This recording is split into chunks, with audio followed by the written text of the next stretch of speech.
Big Blend Radio Summerfest first day, it's the second day, but it's the first day really, since we had technical problems on the first day, has been a whirlwind. And we've had Judi Cohen, who's an amazing travel writer, world traveler to over 90 countries, sit in as guest co-host with us today. And it's been fun. We've had all kinds of good conversations from pet sitting and slow travel to music and cooking.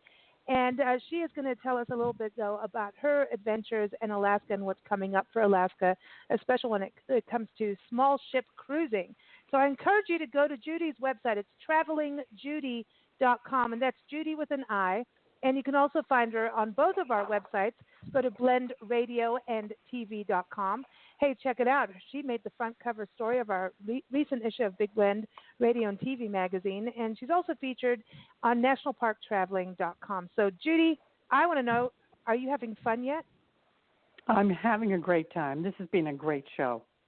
Absolutely. It's been a whirlwind, so much fun. huh? And it has been fun, and we're glad you could join us. And Nancy, both of us have been sitting here going, okay, when you have a guest co-host come in, it's like, okay, what's going to happen? And it's been great having you here, especially you knowing more about cooking swordfish than we would know. But it's been fun. And talking travel, I mean, who knew we were going to talk about pet sitting as a different way of travel? That's like a whole new thing. Right.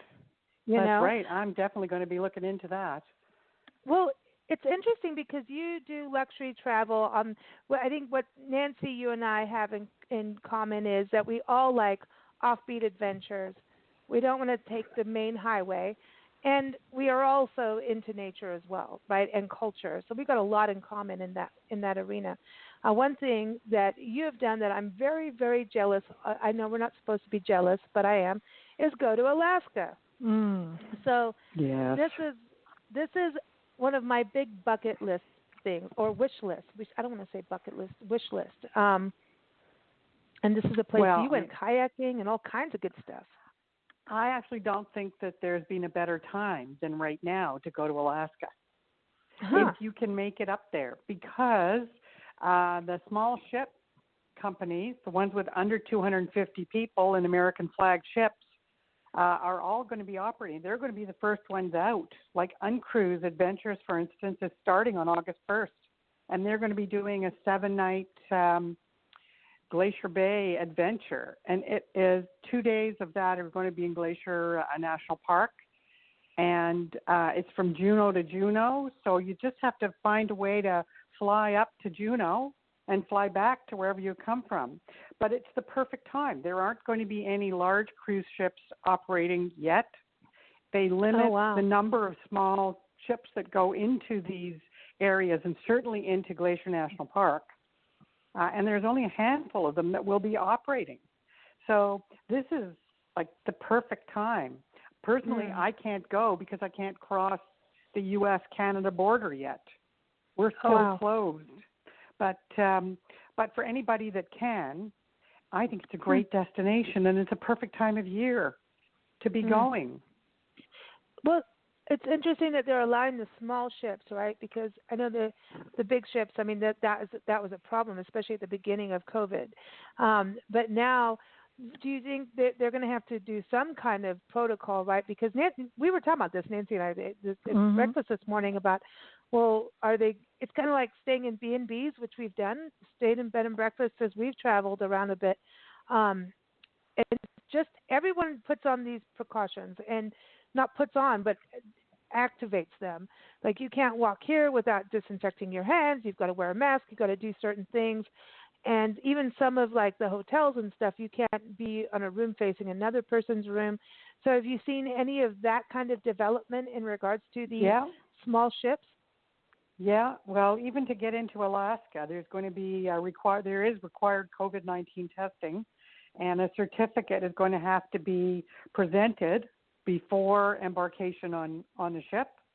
There's going to be other pre-screening protocols, anything that signals an elevated temperature or cold or flu-like symptoms.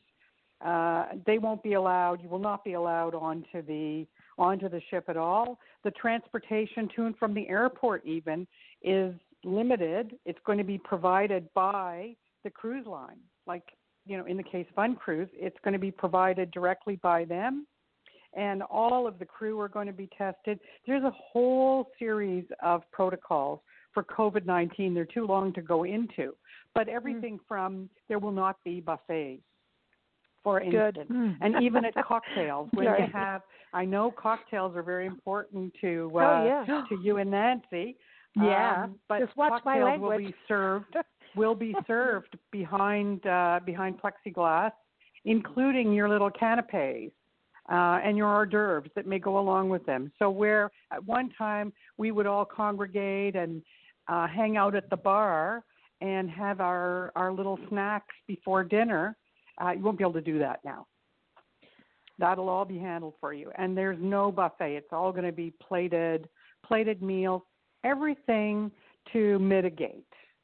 I like and this the will no continue buffet. to evolve. I really like the no. I think Nancy and I both don't like buffets, to be honest. It just because we've seen too much. Some of the Mirage in Vegas handles buffets really well. Like you could do really good ones, right? Because they kept it kind of like you'd go up and they would serve you from each station in a lot of the places, but some places no. And I think so. Getting rid of buffets. Like if everybody just got rid of buffets, I'd be happy. And then there's 90% of the world will hate me for saying that. So sorry, but I just feel like that's a good. I think it's harder for everyone, but I think there's certain things that will kind of almost be like a new normal as we move forward. Don't you think, Judi? In the travel, yeah, which is harder for everyone, especially the vendors.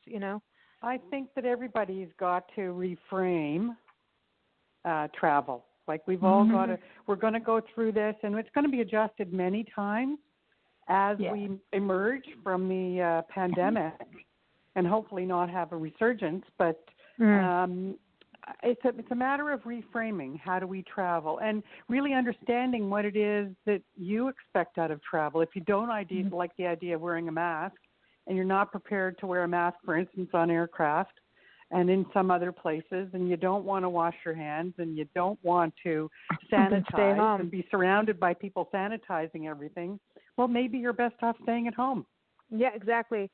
And just, Judi, the one thing I wanted to touch on, too, with these, when you're saying that it's going to be really quiet out there, basically, out on the waters, and you're not going to have the big cruises, the big cruise ships. And I really think the small cruise ships, Uncruise, I even like their name, and I know that they really do a lot in national parks and those kind of adventures. And I think it's a more responsible way of traveling with the smaller cruise ships. I wanted to say that I think you're going to see more wildlife if you go out now without the big cruise ships. I think you're going to see a lot more wildlife. I would tend to agree with you. There's going to be much more wildlife. It's being left alone. Everything, the wilderness has truly been the wilderness for months now. Yeah, I love that. And I want to tell you, Nancy and I, coming back through Colorado, we did the Grand Mesa Scenic Byway. And we were driving this one area, and we started seeing all the overlooks were covered with grass. Like no one was driving to the overlook vistas to see the scenic views.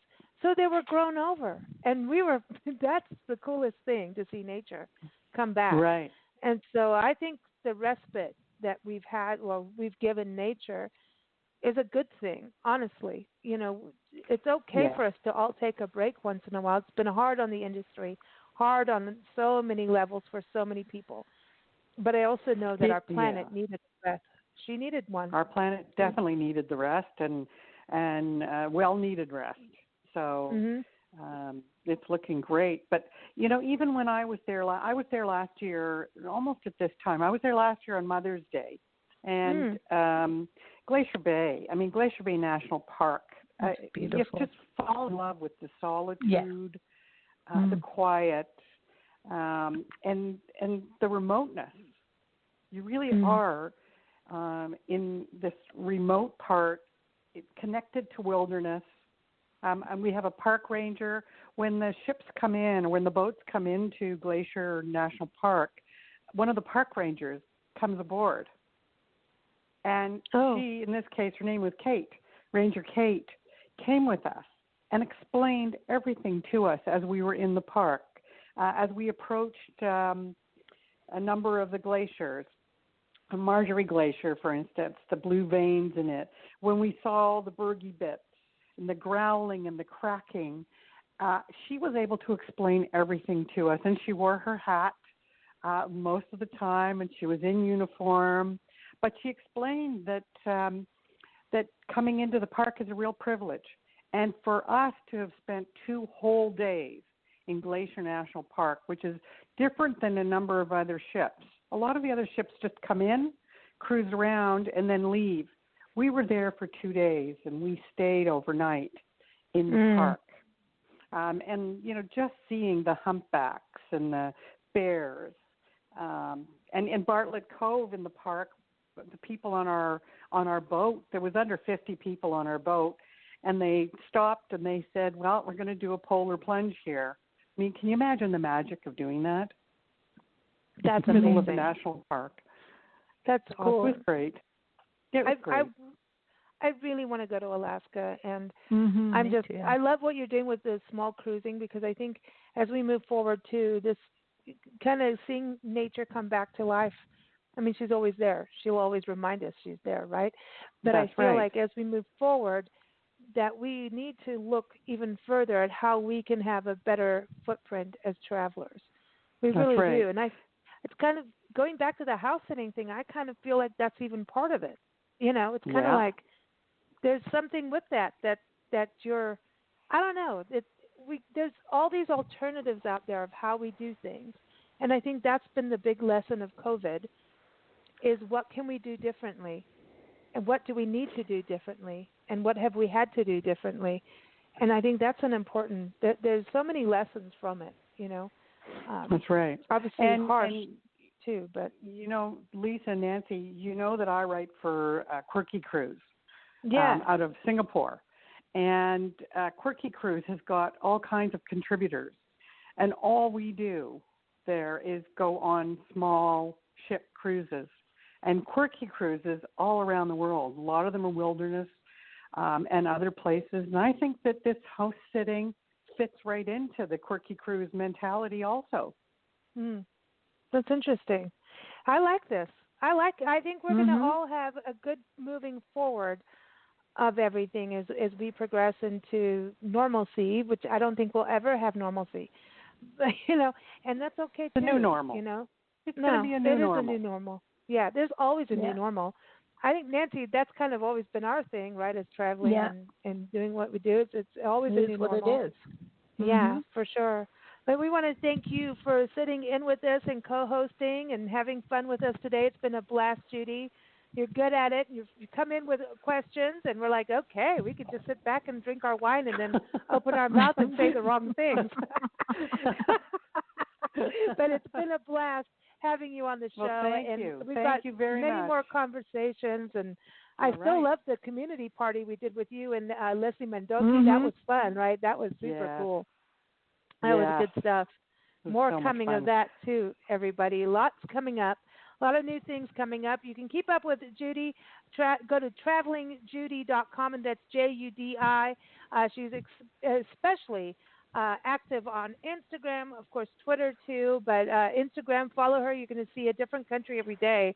Really, I love following you on Instagram. It's so much fun. I'm Thank you. Dude, she went there, and also go check out her article on India. Go to blendradioandtv.com for that, and also go to nationalparktraveling.com. You can read and listen to our interview with her about being a travel writer and traveling to so many countries. My gosh, what's next? When they give you the green light, where are you going? My next has got to be, I'm sorry, but my next one has got to be a trip to New York to see my son and new daughter-in-law who got married on Zoom during COVID. Oh, wow. Wow. Yeah. Isn't that crazy? Yeah. Like, that's, yeah. And we'll see you there maybe one day. We talked about that too. We'll get to New York. Yeah, exactly. We're scared of New York. We do need a house that we're babies. We need. That's going to be my next short-term goal. But I will travel across Canada once once it's reasonable to do that. Mm-hmm. Awesome. Yeah. Well, thank you so much, everyone. Thank you for joining us for our Summerfest. We ran out of time. I had my special song to play, but we'll have to do that another show, which we keep doing anyway. Keep playing songs too. So keep up with us at BigBlendRadio.com. We'll be back tomorrow, Monday at 4 p.m. Pacific Time, 7 p.m. Eastern Time. We have Tanya Ortega from the National Parks Arts Foundation. We have Dave, who took us on the Colorado River in Palisade, Colorado. We have Amy from Greeley, Colorado. So we got a Colorado segment going on, what's open and all that good stuff you can do. Plus, the Cravens Rock Band is back on the show. Big party coming up. So keep up with us at BigBlendRadio.com. Happy Father's Day, everyone. Happy solstice. Be safe and take care. Thanks, everybody.